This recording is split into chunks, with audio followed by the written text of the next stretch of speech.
Welcome back to our channel Jayanti's Academy of Commerce and Management. In today's video, we are going to learn profit and loss account in final accounts.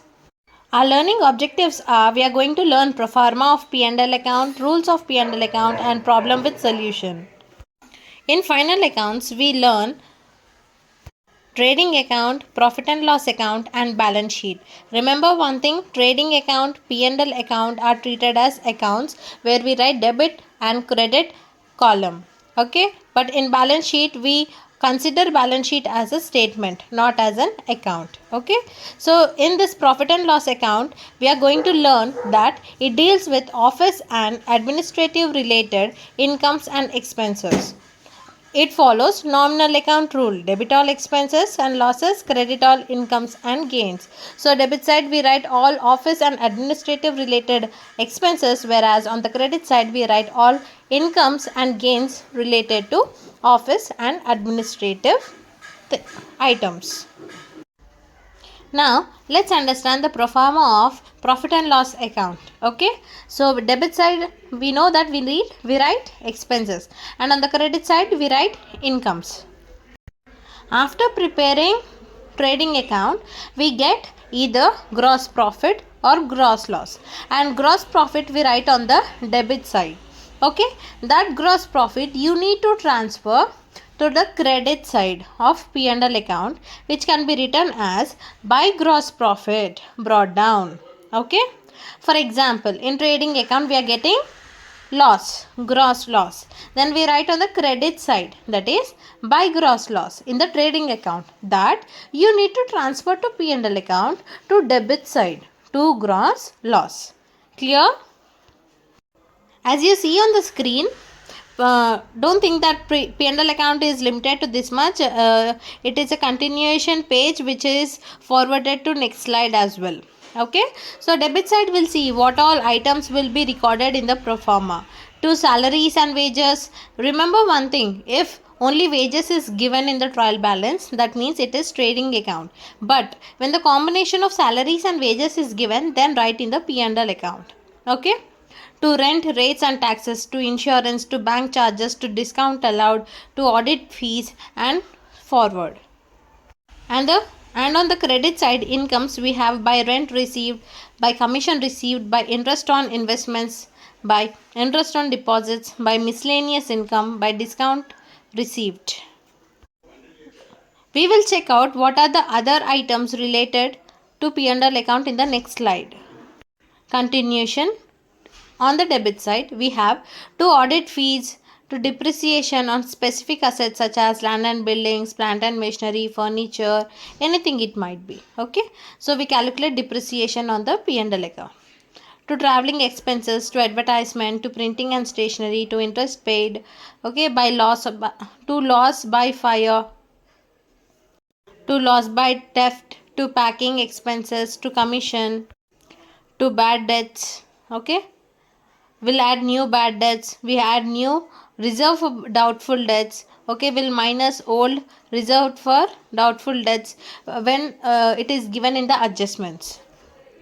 So after writing all P&L items, we will calculate the higher value, and we put higher value on the both the sides, and we deduct lower value from higher value so that we get net profit or loss. If incomes are more and expenses are less, then we'll get net profit and vice versa. I hope you understood the pro forma of P&L account. I request you to open your books, write the entire pro forma in a single page. And I suggest my dear students to learn the pro formas of trading account, P&L account as well as balance sheet. Here in the upcoming slide, we are going to learn problem with its solution. Okay, prepare profit and loss account of the following transactions for the year ending 31st March 2024. We have salaries, rent, stationery, discount allowed, advertisement expenses, discount received, gross profit, stationery again, and commission paid. These are our P&L items including amount. We need to put all those into the pro forma and calculate net profit. Take a screenshot of this or write in your book. So let's see the solution for it. Okay, I have given you a question also on the screen. Let's check out. So before entering items into the P&L account, I request you all to write the heading. Okay, draw the pro forma particulars amount and write heading. Please note debit and credit to the extreme corners and write down P&L account of XXX traders. You need to specify company's name if they mention in the question. So here we are denoting with XXX traders for the year ending 31st March 2024. Okay, so salary, it is an expense. Don't consider salary is income. Okay, think from organization point of view. They are paying salaries to the employees. For them it is an expense, office related expense. So we are writing on the debit side, two salaries 1500. Next we have to rent. Rent is payment, expense. So to rent. Stationery, you're purchasing stationery from the shop, you're paying, so it is an expense. To stationery. Discount allowed, you are allowing discount to your customers, that means it is an expense for you, loss for you, right? So write down to discount allowed 400. Next, to advertisement expenses, it is an expense 1600. Next, discount received. Okay, you should write on the credit side. Why? Because you are receiving discount, it is an income for you. And we have gross profit. Gross profit is transferred from trading account to P&L account. Before writing discount received, please write gross profit. By gross profit on the credit side 9000. And we have stationery, again 300 on the debit side. And finally we have commission paid, you are paying, it is an expense, right on the debit side. To commission 700. Now let's understand how to do calculation part, working notes. As you see on the screen, take a rough note and write down debit total, credit total. Okay, now on the debit side we got 5800 as a sum, total. On the credit side we got 10,500.